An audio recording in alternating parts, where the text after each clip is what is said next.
Welcome to the LimeLoop podcast, where we get behind the buzz of sustainability and talk to the people building our greener tomorrow. The idea behind the podcast comes from the fact that through our work at LimeLoop, we've had the amazing opportunity to meet people who are working really hard behind the scenes to create a brighter future for all of us. And we really felt like it was through their stories that we can, one, gain some hope about our future, especially in a year like we've had, and two, figure out ways that we can get involved and join them in this fight. Which is why I'm really happy to have my first guest for today, Ashley Etling, my business partner and CEO of LimeLoop and sacrificial lamb and guinea pig for the LimeLoop podcast. So thank you so much for joining. Well, I'm happy to be the guinea pig. Thank you for having me. Awesome. So I thought we'd start with a set of kind of rapid fire, getting to know you icebreakers. My ultimate goal is to kind of build out the persona of a sustainability leader through these podcasts. And so starting to get some of these answers, and then you'll be featured in a book someday. So what's a new quarantine hobby that you've picked up?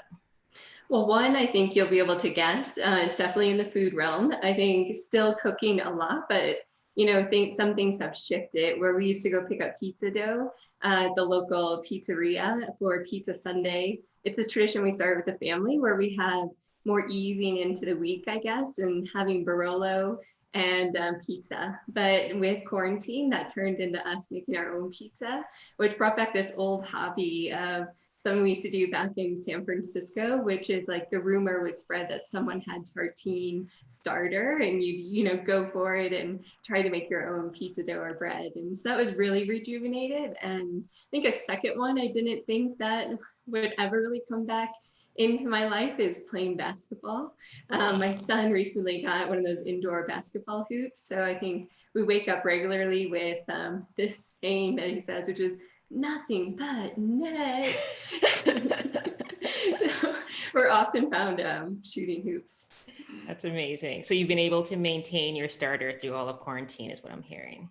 So far, so good. Yeah. Well, okay. So I had one that went bad and now we're back and it's been going for about 6 months now.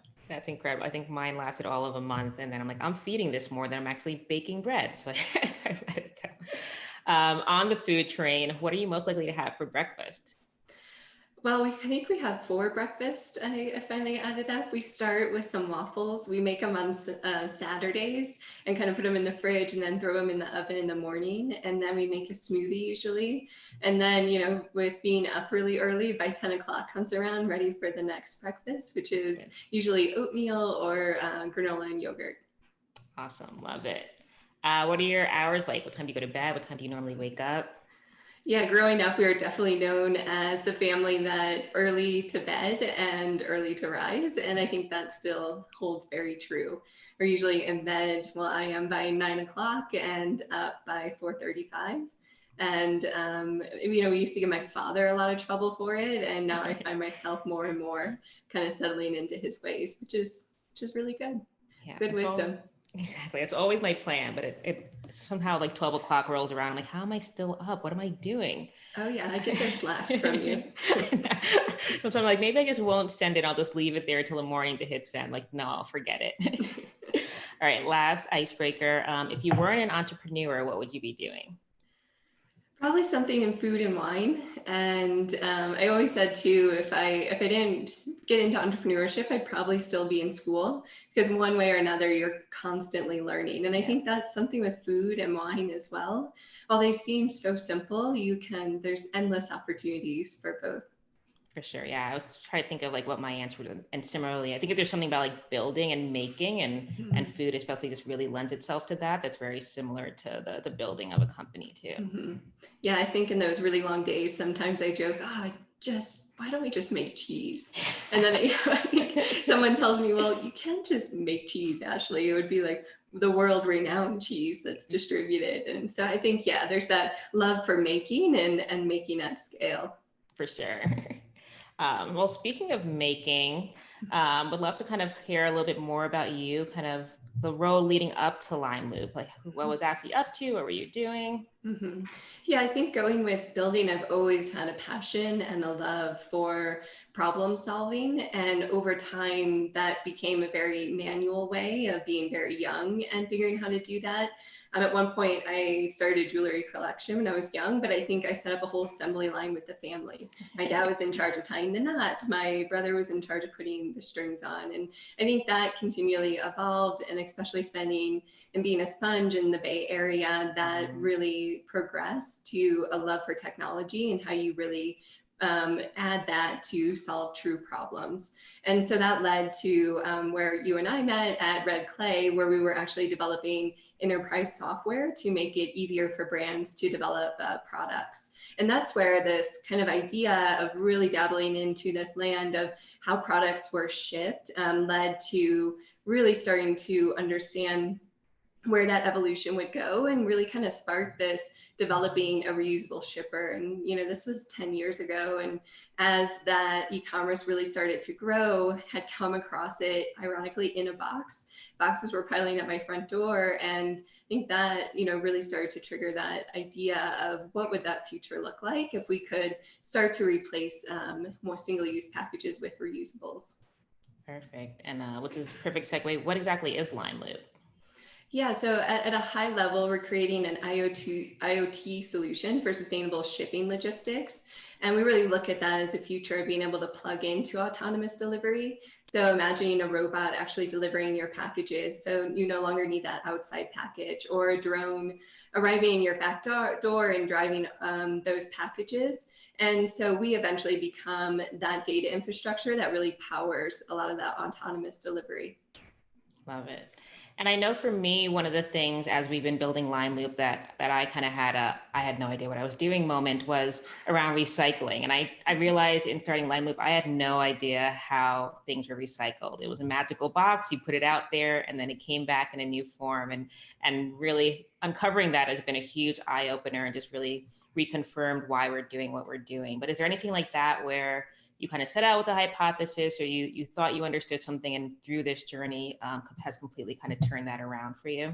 Mm-hmm. Yeah, I think anyone who says no to that would be completely off in what they're saying in any journey that you go down, especially building a new company. As you get deeper into the problem, new problems arise. And so that's why I think I love it so much, oddly. And especially when you're working in supply chain logistics, there are so much that goes into it. And as you get into that, you realize new things. I think one we quickly realized, which we were kind of thinking we'd run into consumer behavior change, that, making this shift to actually bringing your boxes out to the recycling bin versus leaving it on your front door would be a large shift. But actually we found really quickly that people were so delighted by this shift and feeling a relief of guilt. And quickly, as we started working with warehouse management systems, which are a lot of the software that a lot of 3PLs and distribution centers use to actually fulfill orders, those were all designed for retail, 150 years ago. Some were up to speed, some were not, some are in the middle. So being able to generate a third or a second label actually created more challenges than we ever thought would actually bring up into the system. And so we continue to run into things like that. But the beautiful part of a problem solving team is that constantly look at, okay, can you solve that manually? Can you solve it with software? And I think that's the continued fun of what we're working on. For sure, yeah. And you answered my next question, which I feel like people ask me sometimes is, why are you a logistics company? Aren't you a packaging company? And I think even when you brought the idea to me, I'm like, that sounds great, but why do you need a CTO for reusable packaging? And I think you just hit the nail on the head, that the packaging is really, really just one part of it. But we'd love to hear you elaborate on kind of the bigger system and the bigger vision for that. Yeah, I mean, I constantly talk to really, really inspiring, smart people within the industry. And as you start to talk about that, we always look at this bigger vision where we all have this kind of coined word that's kind of become a buzzword, which is autonomous delivery and these robots moving around almost back to the Jetsons. And, we're not that far off, but we're still far enough off that 10 years of continuing to build up and do things the way we are going to continue to have that double bottom bottom line impact on the environment, and then also really, moving into the profitability of a lot of these brands. So we really looked at this kind of what's that in between until we get to that true autonomous delivery. And I think that's where I continue to be excited that we're building up to this bigger vision where eventually we actually eliminate packaging, which is very exciting. I cannot wait. As literally, there's still a pile. I think everyone assumes that we don't order online, but if anything, it's the opposite, where we are feeling this pain and we are looking for our own solution as well. Yeah, and I still get so excited when a LimeLoop package shows up at the front door in a pile of cardboard boxes. It's just such a delight. Oh, it stands out in the best way possible.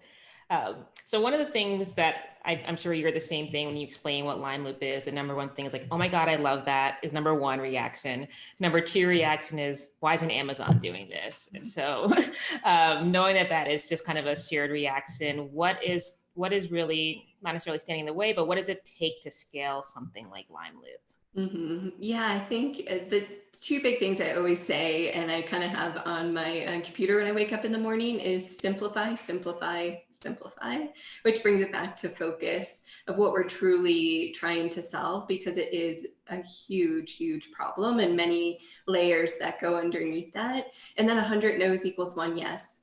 You're going to continue to come across the people who actually don't understand and don't know where that's going. But then the yeses is where that collaboration comes in and really starts to bring it to that scale. So by taking those kind of core basics and then building that solid foundation, that's where we can really start to see a scale.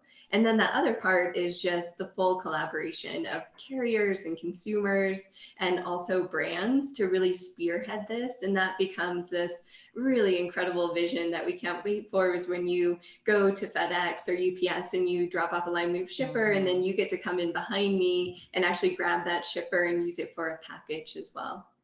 I love that. Yeah, I feel like I have some, like, obviously we have our big goals, but then the smaller goals that I have in my own head are things like when a friend or family member calls me up and gets a package and they haven't ordered something because of me is one of them. And then just a lot of the things that we've been seeing already with people posting online. I think that has a lot of testament that people are looking for this solution or excited about the future of it. And those collaborations you mentioned are another one where those folks are reaching out because they recognize that future. And so that you kind of start to see it all start melding together.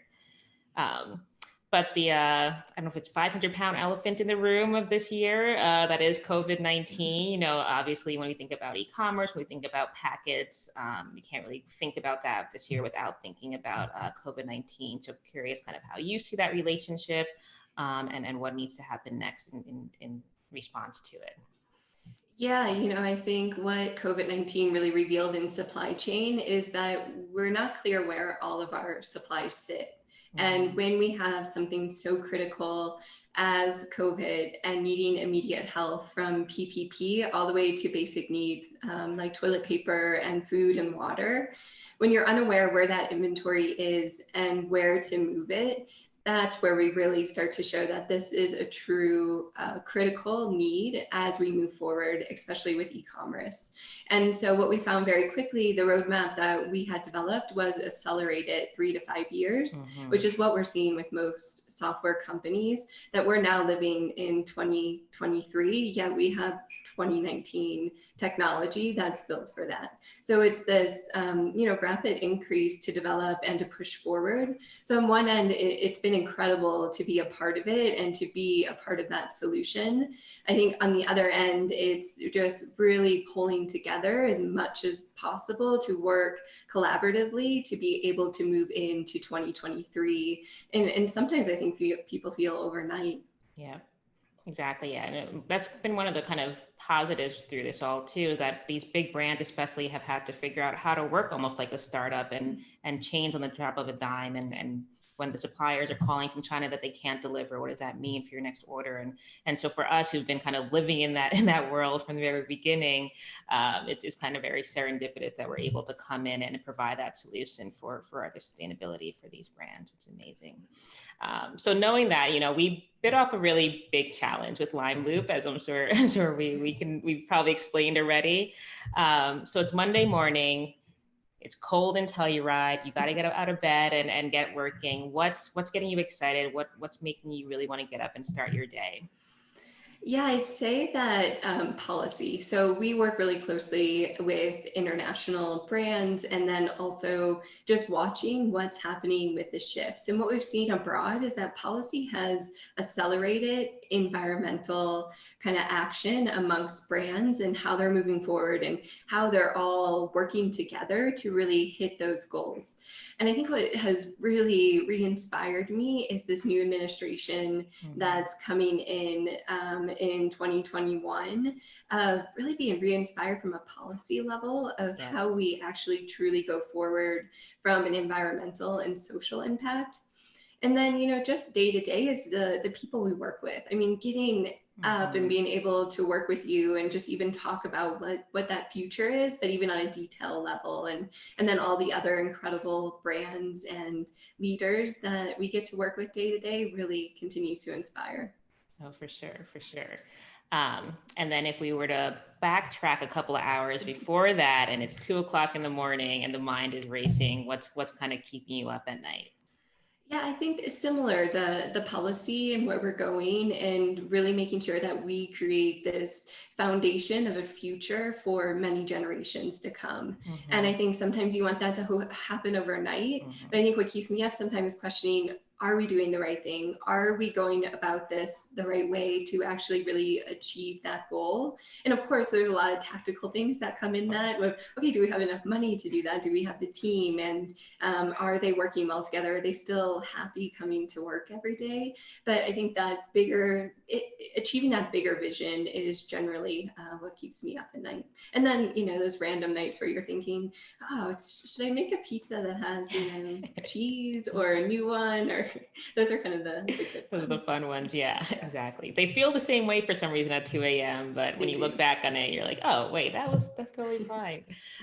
So that makes complete sense. So I imagine that after hearing this, a lot of folks are going to want to know how to learn more about LimeLoop. Can I get a shipper? How do I get my favorite brands to switch? What are some of the ways that people can learn more about what we're up to? Yes, ask your brands to switch. I think that is one of the most powerful moves right now as a consumer. You can have that demand. But even as the holidays are almost a week away and we're kicking off to this season of increased shipping, one of the things that we do each year is release the shippers to the public. So our parents, our friends, anyone can come to limeloopshop.com and purchase shippers and ship your goods in them. It's an incredible way to be a part of the solution, but then also share what we're up to and what we're doing.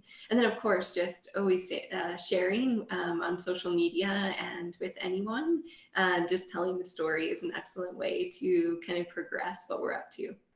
For sure. And you can check the website to see some of the brands that we're working with. And we'll put some additional notes inside the show notes too for figuring out more ways how you can get those for the holidays.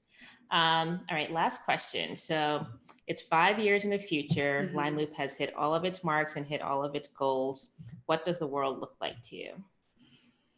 5 years. So I think we're going to be in this brink of, you have a couple deliveries coming from a drone, and LimeLoop will be providing a lot of that data to brands of what's happening.